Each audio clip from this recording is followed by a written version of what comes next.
What's up, YouTube? Coming back at you.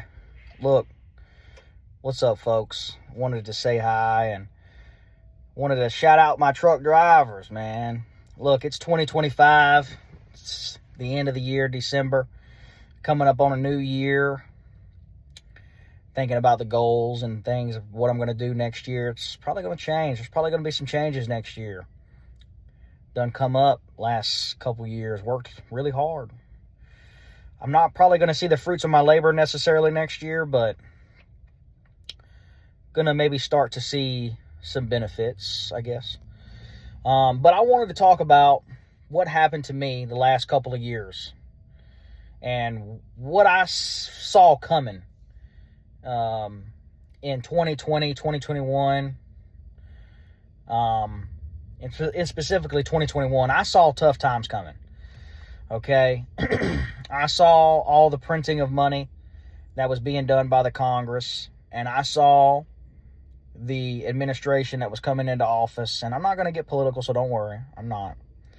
But I saw, and it was in fact, the conspiracy theorists are now, they're conspiracy factors, they're conspiracy realists now. But I saw tough times coming, and I made plans. I said, look, it's time to buckle down. It's time to ratchet up and try to come up, because there's going to be a lot of struggle. There's going to be a lot of people struggling. And boy, have we seen that. I mean, look around you. The cost of living, the cost of housing, inflation, people that have assets and investments, houses or a house, they've done better. And I didn't have anything. Nothing. Had debt. I had debt. Not much, though, luckily. But, I didn't have anything. Didn't even really have anything for retirement. I say really nothing. And let me tell you, it was time to get focused. Real focused. And maybe this will be a little inspiration, a little influence, positive influence on someone out there. Maybe you see tough times coming. We could be 2026, 2027, 2028. It could be coming some more tough times. Maybe not. I believe that more than likely, cost of living and stuff is still going to be high. So you have to find a way to come up. You have to find whatever angle legally that you can work more and make the most of what you can. You have to sacrifice more. You have to. You have to accept that you are a slave. This is almost another video I wanted to make. Work like the slave you are. Listen, you don't want to settle for normal. You have to make good, at least good, preferably great money. You want to have a work-life balance. You got to live your life. You got to enjoy your life. Absolutely.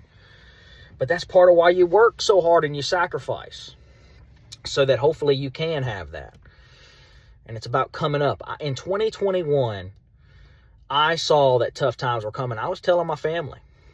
And at the time, times weren't really tough. I mean, we had the lockdown stuff tough, but, I knew tough times were coming. I told my family that we're going back to the 1930s. And I'm surprised things didn't get worse, like really crash out.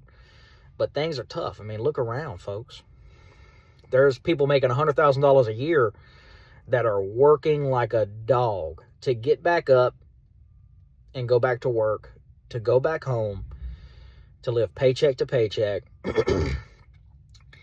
and to go back home and sleep in their bed, and they're working all that they are just so that they can have a place to store their stuff,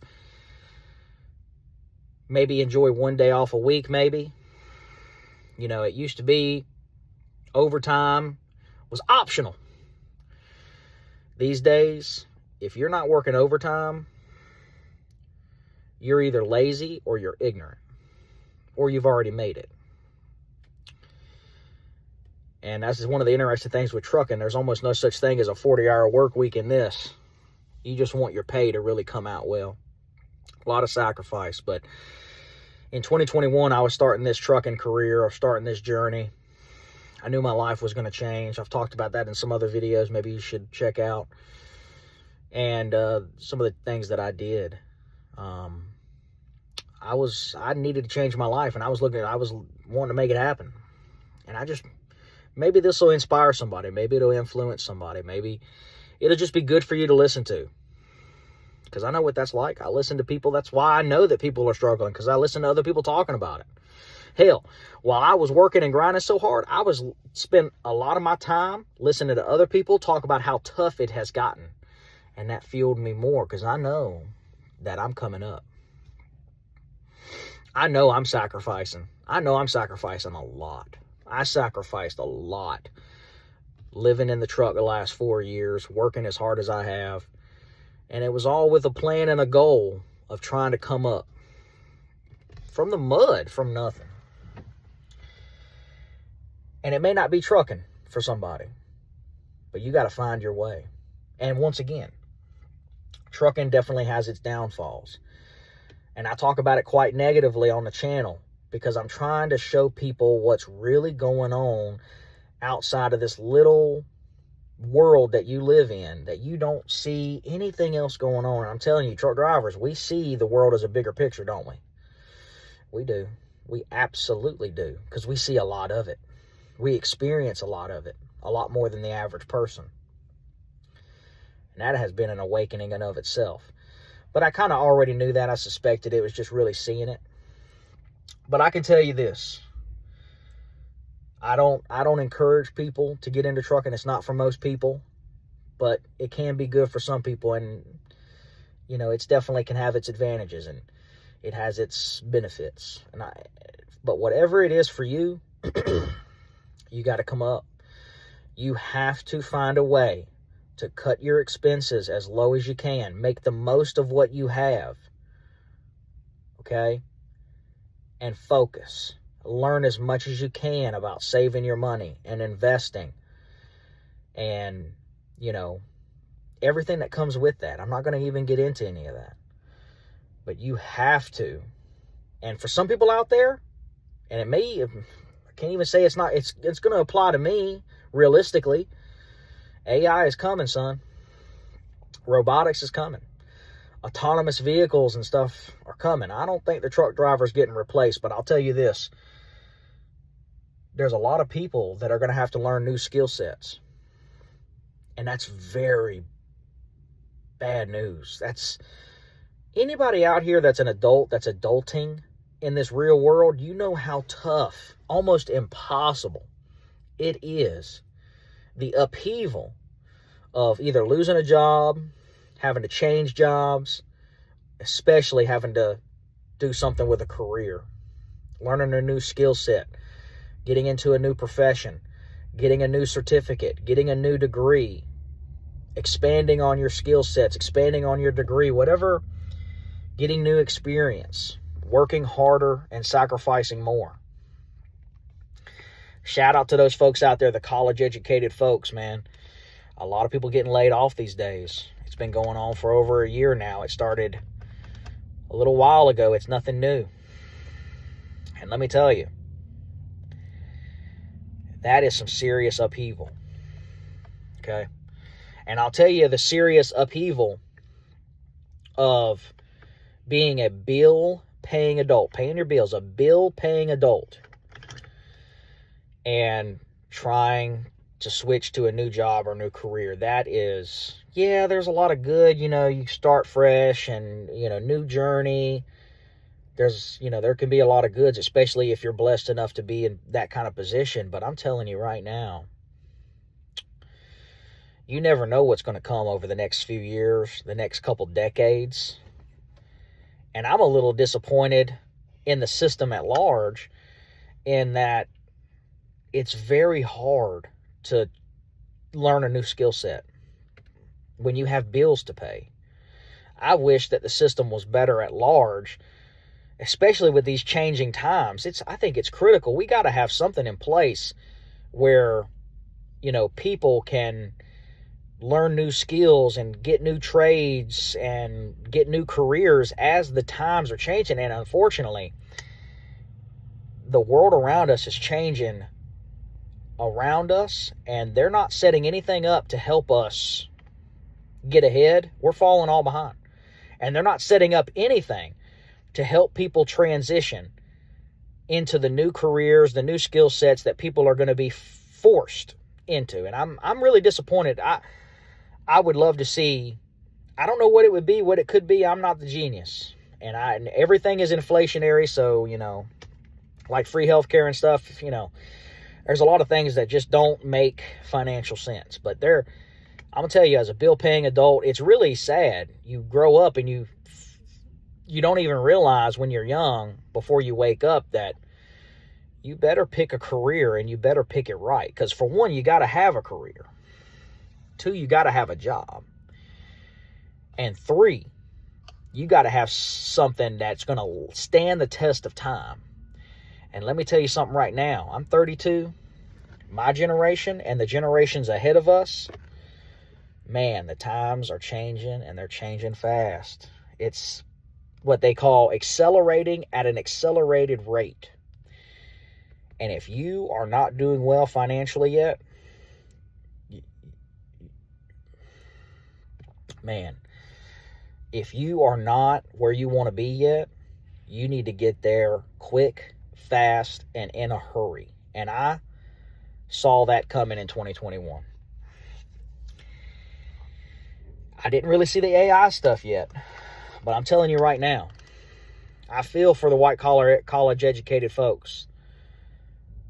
There's a lot of change coming over there. Now, it may not be as bad as I think, because, you can get certificates and you don't have to do a whole degree kind of thing. Maybe there's something like that. Maybe it's still difficult, still really difficult. But I'm telling you right now, you got to get ahead of the changing times, because the jobs that used to be available, they're not going to be.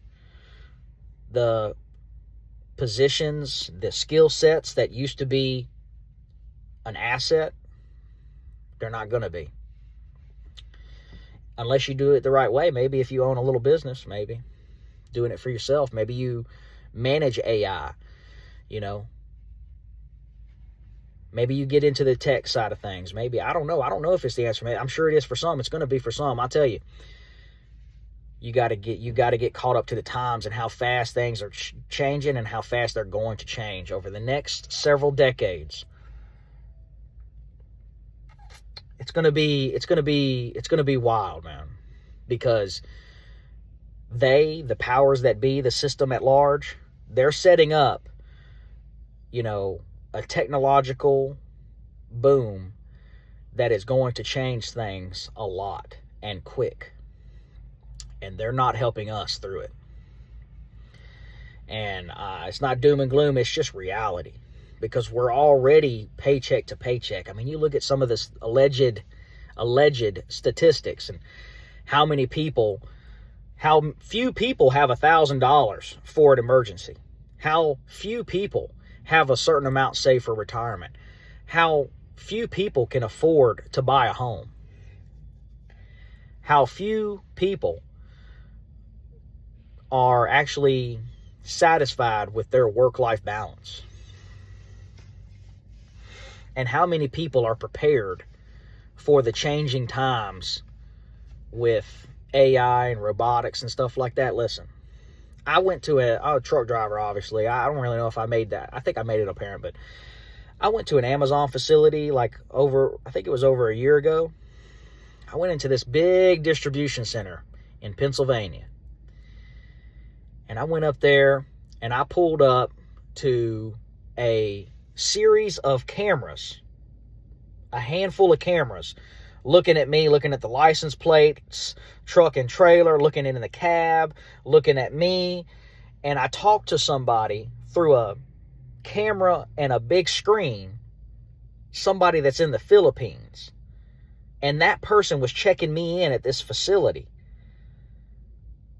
And I barely could hear him through the accent, and I could barely hear him through the crappy system that they invested millions of dollars into.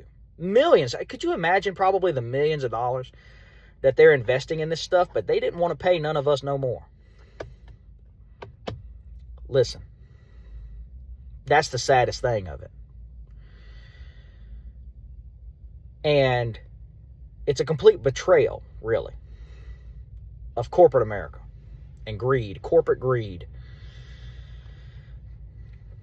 But I'll tell you, I pulled into this facility after finally checking in with basically an autonomous system. It eventually will be autonomous. And I go into this big, massive distribution center. I mean, this place is just massive. It's like a football field, maybe a few of them. I don't know. Just, you guys, you know the big facilities I'm talking about. And I go in, and I'm not even supposed to go in, but I can't get a hold of nobody because there's no one around. And I go inside, and they got this gate, this little cubicle that I can walk into to see and try to get someone's attention. And I'm looking around, and this is the crazy thing. This whole place was almost empty. But it wasn't empty because nothing was getting done. Things were getting done. There were assembly lines from the ground up to probably 20 or 30 feet in the sky, and probably more, I think, that were even higher in the background with these big, tall bays. And there was autonomous pallets. There were pallets being autonomously moved around. There were autonomous forklifts. There were autonomous, all these assembly lines. There were assembly lines where stuff would drop down and it was just going into its own place. How many workers used to work at a place like that? It took me forever to finally get in touch with somebody. At this big place, all this stuff, it was Amazon, by the way. At this big place. And there's hardly nobody there I can get in touch with. That's crazy. And that's coming to these big corporations quick, fast, and in a hurry. And it's not just about that. It's just about the simple fact that you have got to come up by any means. And these careers, these jobs, the difference this time in these tough economic times where layoffs are happening, the jobs are not coming back. I want you to understand that. Before we had, great financial crisis, we had, different things happen, the .com. Whether we have an all-out collapse or crash, I don't know. But I can tell you this. These layoffs, the jobs aren't coming back. They'll come back in a different form. I do think we're going to have a blue-collar working boom. That's my opinion. I think we're going to have a construction boom. I think we're going to have a manufacturing boom. I do believe that. And eventually those will be probably phased out too, a lot of it. But, the manual labor is going to be important. And as a man, you understand that's your job. And for the ladies out there, it's going to be an interesting world. Let me just say that. Because the white-collar, college-educated jobs, there's a lot of change. And I'm not saying they're going away, all of them, never exist again. No. But I am saying times are changing. They're changing fast. A lot of people getting laid off, and the jobs aren't coming back. Not those jobs. There's going to be jobs that come in different forms, and that's what I'm talking about. To anyone out there, that's why I kind of make these videos to people that are younger. Listen, you need to understand that the time you're in is way different than our parents' time. And times are moving quick. And you need to understand, when you pick a job, it's really important that you pick one, a career, and that it's a career and that it stands the test of time. You need to be looking into what's going to be around 30 years from now. What's going to be around 60 years from now? What is the world? What is the economy? What are things moving towards? Because if I was a young person, I would be looking into careers, even though I'm not wanting to do college-educated type stuff. I would be wanting to look into stuff that's tech-related, if I could. I would be wanting to look into stuff that is, I don't know, programming AI, managing AI, you know, working and creating the robots themselves or something. I'm telling you right now, you've got to do your research. Get on ChatGPT, get on Grok, get out here and start doing your research on YouTube and different places. You need to be well versed in the changes that are happening and the direction it's going and what is going to be next. If someone asks you, you need to be able to know. Because if you don't, you are gambling. You are gambling on your ability to survive in the modern world. You are gambling on thriving. You are gambling on your future. And like I said, the biggest betrayal and the biggest worst part about it, a lot of people ain't talking about it. And there's so much bits and pieces of information that we get. It's hard to get the whole truth and nothing but the truth. And I'm telling you right now, the biggest betrayal is that they're not creating a system to help people transfer into what's next. They're not here to help you pay your bills when you're trying to figure it out. They're not here to help you save more money so that you can be ready for a change of career or a change of life path. Think about how many people don't have money. They can't afford to pay. You talk about the government shutdown, people couldn't afford to sit around for a month without their bills being paid. I'm not too scared of the layoff stuff necessarily because, there's severances. They try to do a lot of loopholes with that, but I think a lot of people are being taken care of a little bit at least. But it's about what's next. How many people, I hear it, how many people have not been able to find a new job within their career or their industry in the last year? There are people that cannot find the job they're looking for, and they've been looking for a year, and they have submitted thousands of applications. How many people out there are putting applications in for jobs that don't even exist? They post these jobs and they don't exist. They're just trying to fill, I guess, some quota through the Department of Labor that they're looking for employees, but they're not. They're not. Listen, you got to get serious. You got to get serious. I don't care if you're 40, 50 years old. You got to try to have backup plans. You got to have personal savings. You got to have emergency savings. You got to have savings if you wanted to start a business because you don't want to work for nobody else anymore. You got to have these backup plans. And you got to try to learn new skill sets if you can. You got to have that. I'm even me. If I get out of trucking, what do I got? Nothing. That's the truth. I'm being real, folks. And a lot of truck drivers out here just like that too. So, I just wanted to share that. I saw the tough times coming, and I buckled down. Damn, I really ranted. I ranted on... it was supposed to be kind of a whole separate video, but that's just how important it is. But yeah, I saw the tough times coming, and I buckled down, and I really tried to change my life, and I've come up a little bit. I've really sacrificed a lot. I've worked really hard because I knew I was behind, and I gotta try to get ahead while I know other people are struggling, and people have been struggling. So that's what I saw, and that's what I did. It's time for you to relish in that moment that maybe you've been doing the same thing, or maybe it's time for you to get into gear. It's been Johnny Jenkins. I'm out.